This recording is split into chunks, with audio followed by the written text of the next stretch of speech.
Diabetes ప్రస్తుతం జనాలకు వణుకు పుట్టిస్తున్న సమస్య. ఇది ఒక్కసారి వచ్చిందంటే చచ్చేదాకా పోదు. దేశంలో ఎక్కువ మంది ఈ సమస్యతో సతమతం అవుతున్నారని తేలింది. ఏకంగా 10 కోట్ల కుటుంబాలు ఎదుర్కొంటున్న సమస్య ఇది.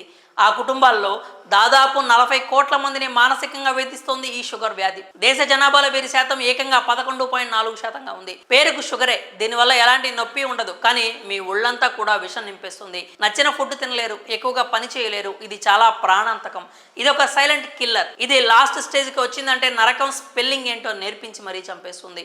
అంత ప్రమాదకరం ఈ షుగర్ వ్యాధి. డయాబెటీస్ రావడానికి ముందు ఒక స్టేజ్ ఉంటుంది, అదే ప్రీ డయాబెటీస్. దేశంలో ఈ స్టేజ్లో ఉన్నవారు ఎందరో తెలిస్తే ఖచ్చితంగా షాక్ అవుతారు. ఏకంగా 13,60,00,000 మంది ఈ స్టేజ్లో ఉన్నారు. అంటే దేశ జనాభాలో 15.3% అన్నమాట.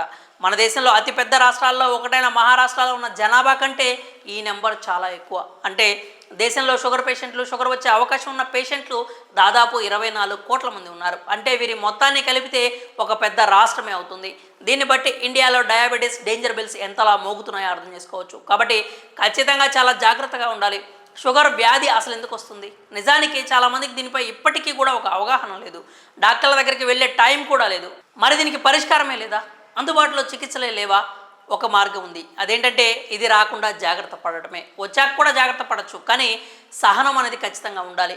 80% మంది రోగుల్లో 3 స్టేజ్ల తర్వాతే ఈ వ్యాధి ఉన్నట్లు తేలింది. అంటే వాళ్ళు డేంజర్ జోన్లో ఉన్నట్లే. నిజానికి ఈ 3 స్టేజ్లలోపే దీన్ని గుర్తించగలిగితే షుగర్ని ఖచ్చితంగా కంట్రోల్ చేయొచ్చు. డయాబెటీస్లో టైప్ 1, టైప్ 2 అని 2 ఉంటాయి. దేశంలో 90% మంది టైప్ 2తో బాధపడుతున్న వారే. దీని లక్షణాలు చూస్తే దాహం ఎక్కువగా వేస్తుంది, ఎక్కువ సార్లు యూరిన్కి వెళ్లాల్సి ఉంటుంది, నీరసం బాగా పెరిగిపోతుంది, ఆకలి ఎక్కువ అవుతుంది, కంటి చూపు తగ్గుతుంది, గాయమైతే అది ఈజీగా మానదు, బరువు కూడా ఈజీగా తగ్గిపోతారు. ఈ లక్షణాలతో బాధపడుతున్నట్లయితే ఖచ్చితంగా ఆరోగ్య పరీక్షలు చేయించుకోవాలి.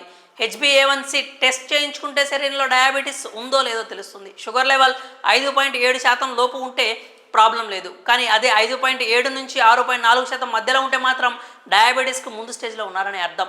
ఇక 6.5% దాటితే వారికి డయాబెటీస్ ఉన్నట్టే. ఇక మరో రకమైన షుగర్ టెస్ట్ కూడా ఉంది. పరగడుపున షుగర్ లెవెల్స్ 100 నుంచి 126 లోపు, అలాగే బ్రేక్ఫాస్ట్ అయ్యాక 140 నుంచి 200 లోపు ఉంటే వారికి షుగర్ వచ్చే ఛాన్స్ ఉంది. అయితే ప్రీ డయాబెటిక్ స్టేజ్లో ఉన్నప్పుడే డాక్టర్ సలహాలతో మందులు తీసుకుంటే డయాబెటీస్ రాకుండా జాగ్రత్త పడవచ్చు. షుగర్ కంట్రోల్లో ఉండాలన్నా లేక రాకుండా ఉండాలన్నా ఖచ్చితంగా జీవనశైలి మీద పట్టు ఉండాలి. ఏం తింటున్నారు, ఎంత తింటున్నారు, ఎప్పుడు తింటున్నారు అనేది ఖచ్చితంగా చాలా ముఖ్యం. సమయానికి నిద్రపోవడం చాలా ఇంపార్టెంట్. ఆందోళన, ఒత్తిడికి దూరంగా ఉండాలి. రక్తంలో షుగర్ లెవెల్ను జాగ్రత్తగా మెయింటైన్ చేసుకోవాలి. మన నోటిని అదుపులో పెట్టుకోవాలి. అంటే ఏది పడితే అది రుచిగా ఉందని తినకూడదు, ముఖ్యంగా తీపిగా ఉండేవి తినకూడదు, ప్రాసెస్ చేసిన ఫుడ్స్ని అస్సలు తీసుకోకూడదు. బరువు కంట్రోల్ చేసుకోవాలి. శారీరక శ్రమ ఖచ్చితంగా ఉండాలి. తగినంత వ్యాయామం చేయాలి. ఏం తిన్నా కానీ తక్కువ తినాలి. ఖచ్చితంగా 6 నెలలకు ఒకసారైనా డాక్టర్ని కలిసి పరీక్షలు చేసుకోవాలి. అప్పుడే మనం ఆరోగ్యంగా జీవించడానికి వీలవుతుంది. ఇది సంగతి. ఇక ఈ సమాచారం గురించి మీరేమనుకుంటున్నారో మీ అభిప్రాయాలను కామెంట్స్ రూపంలో తెలియజేయండి.